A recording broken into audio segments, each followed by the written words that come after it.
Hi, this is my day 5 of night duty.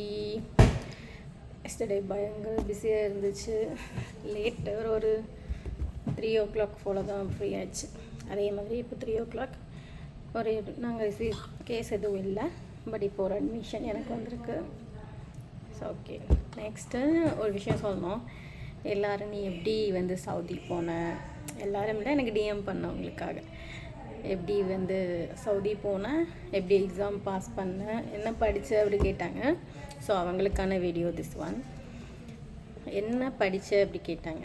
நம்ம not லெவலில் மாதிரி நம்ம ஸ்டேட் எக்ஸாம் எம்ஆர்பியாக இருக்கட்டும், ஆர்ஆர்பியாக இருக்கட்டும், லைக் அந்த அளவுக்கு நம்ம நிறைய படிக்க தேவையில்லை. எம்ஆர்பி அளவுக்கோ இல்லை ஆர்ஆர்பி அளவுக்கோ நிறைய படிக்க தேவையில்லை. பட் அதை தாண்டி நம்ம அந்த சாப்டருக்குள்ளே போகாத அளவுக்கு நியூவாக புது புது கேசஸ் இருந்துச்சு படித்ததில்ல. நான் அகாடமி சேர்ந்து தான் படித்தேன். ஸோ அகாடமி சேர்ந்து படித்தேன். உங்களுக்கு அந்த அகாடமி நேம் வேணும்னா கீழே சொல்லுங்கள், நான் சொல்கிறேன். ஏன்னா திருப்பி பெய்டு ப்ரொமோஷனும்பிங்க அந்த மாதிரிலாம் எதுவும் கிடையாது. என்னன்னாலும் இப்போ தாங்க வீடியோ போடுறேன், டக்குன்னு அடித்து விட்ருவாங்க காசு வாங்கிட்டு பேசுகிறா அப்படின்ட்டு. ஸோ அப்படிலாம் இல்லை. உங்களுக்கு வேணும்னா சொல்லுங்கள், நான் அவங்களோட லிங்க் கொடுக்குறேன். நீங்கள் கால் பண்ணி பேசிக்கலாம். நல்லா தான் இருந்துச்சு. கிளாஸஸுமே நமக்கு புரிகிற மாதிரி தான் எடுத்தாங்களே. நம்ம நினைக்காத நிறைய டாபிக்ஸ் உள்ளே இருந்துச்சு. அதே மாதிரி லைக் ரெஸ்பிரேட்டரி சிஸ்டம்லாம் எடுத்துகிட்டால் நிறைய கேசஸ் நம்ம எம்ஆர்பிக்கு ஆர்ஆர்பிக்கு படிப்போம். அதில் எதுவுமே இதில் வரலை.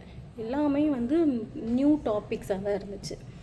ஸோ நீங்கள் எக்ஸாம் ஒரு 30,000 கட்டி எக்ஸாமில் ஃபெயில் ஆகி வருத்தப்படுறதுக்கு ஒரு 10,000 கொடுத்து நீங்கள் ஒரு கோர்ஸ் அட்டன் பண்ணிட்டீங்கன்னா உங்களுக்கு 20,000 மிச்சம்தான். பாஸ் ஆகிட்டீங்கன்னா ரொம்ப சந்தோஷம் தானே. ஸோ நீங்கள் கஷ்டம் பார்க்காம எப்படியாவது ஒரு கோர்ஸ் ஜாயின் பண்ணி படிச்சிங்கன்னா உங்களுக்கு ஒரு தெளிவு கிடைக்கும். அதே மாதிரி பிடிஎஃப் படிக்கிறவங்களுக்கு சொல்கிறேன், பிடிஎஃப்பை மட்டுமே நம்பிட்டு இருக்காதீங்க. ஏன்னா இங்கே பிடிஎஃப் மட்டுமே நம்பி படித்து பிடிஎஃப்பையே அகெயின் படித்து 3 அட்டம்ப்ட்லேயும் ஃபெயில் ஆனவங்க இருக்காங்க. அகெயின் ஒரு அட்டம்ப்ட் ஹாஸ்பிட்டல்லேருந்து எடுத்து கொடுத்து அதுலேயும் ஃபெயில் ஆனவங்களும் இருக்காங்க.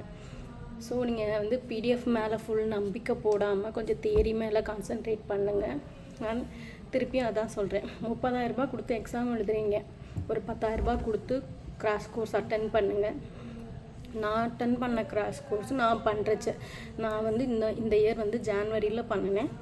ஸோ அப்போ 10,000 இருந்துச்சு. இப்போ எவ்வளோ இருக்குன்னு எனக்கு தெரியல. ஏன்னா நான் முடிச்சு இப்போ 1 month 9 month ஆகிடுச்சு.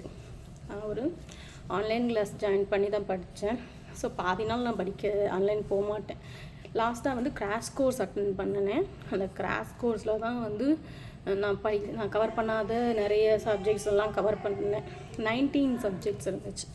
நீங்கள் ஒரு புக்கு வச்சோ இல்லை நீங்களாக படிக்கணும்னு நினச்சா நான் சொல்கிறேன், நான் அப்படி தான் படிச்சுட்டு இருந்தேன். ஒரு எப்போனா நான் அக்டோபரில் போகலான்னு டிசைட் பண்ணி படிக்க ஆரம்பித்தேன். அக்டோபரில் இருந்து அன்டில் நான் ஜாயின் பண்ணுற வரையுமே என்ன படித்தேன் ஏது படித்தேனே தெரியாத அளவுக்கு தான் படிச்சுட்டு இருந்தேன். லைக் நான் எம்ஆர்பிக்கு எப்படி படித்தேனோ அப்படி தான் படிச்சுட்டு இருந்தேன். பார்த்தா அது டோட்டலாகவே ஒர்க் அவுட் ஆகலை. ஏன்னா அவங்க எடுத்த டாப்பிக்லேருந்து நான் ஒரு பங்கு கூட நான் படிக்கலை. அந்த மாதிரி தான் இருந்துச்சு. ஏன்னா எதில் இருந்து ஸ்டார்ட் பண்ணி எதில் முடிக்கிறதுன்னு ஒரு ஐடியாவே இல்லை. உங்களுக்கு நீங்கள் கிராஷ் கோர்ஸோ இல்லை ஒரு ஆன்லைன் கோர்ஸோ ஒரு அகாடமியில் போய் அகெயின் சொல்கிறேன், நல்ல அகாடமியாக பார்த்து படிங்க. ஏன்னா நிறைய ஏமாத்துறவங்க இருக்காங்க. ஸோ நல்ல அகாடமியில் படிச்சுக்கோங்க. படித்து முடிச்சுட்டு அதுக்கப்புறம் எக்ஸாம் பாஸ் ஆகி எக்ஸாமை கையில் வச்சுட்டு ஜாப் தேடுங்க. சேலரி ஜாஸ்தி கிடைக்கும். அதுக்காக சொல்கிறேன். இங்கே நான் வந்ததெல்லாம் கம்மியான சேலரி. ஸோ நீங்கள் எக்ஸாம் பாஸ் பண்ணிவிட்டு வந்தீங்கன்னா ஒரு 300 ரியால் ஜாஸ்தி கிடைக்கும். 300 ரியால்னு சொல்லும்போது 6,000 to 7,000 கிட்ட வரும். அந்த அவ்வளோ அமௌண்ட் உங்களுக்கு எக்ஸ்ட்ரா வரும். ஸோ நியர்லி உங்களுக்கு சேலரி ஒரு 80,000 to 1 lakh வேணும் அப்படின்னா எக்ஸாம் பாஸ் பண்ணிட்டு வாங்க. இங்கே ஃபெயில் ஆகிட்டால் நம்மளை மதிக்கவே மாட்டாங்க. ஸோ அதனால் சொல்கிறேன், எல்லாருமே என்கிட்ட அப்படி தான் சொன்னாங்க, எப்படியாவது பாஸ் ஆகிடு.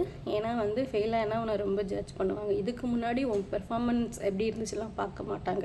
நீ ஃபெயில் ஆகிட்டேன்னா உன்கிட்ட அந்த ஸ்டஃப் இல்லை, லைக் அந்த மாதிரி ஜட்ஜ் பண்ணுவாங்கன்ட்டு இங்கே வந்து நீங்கள் அதை குறித்து டிப்ரெஷன் ஆகாத மாதிரி அங்கேயே படிச்சுட்டு வந்துடுங்க.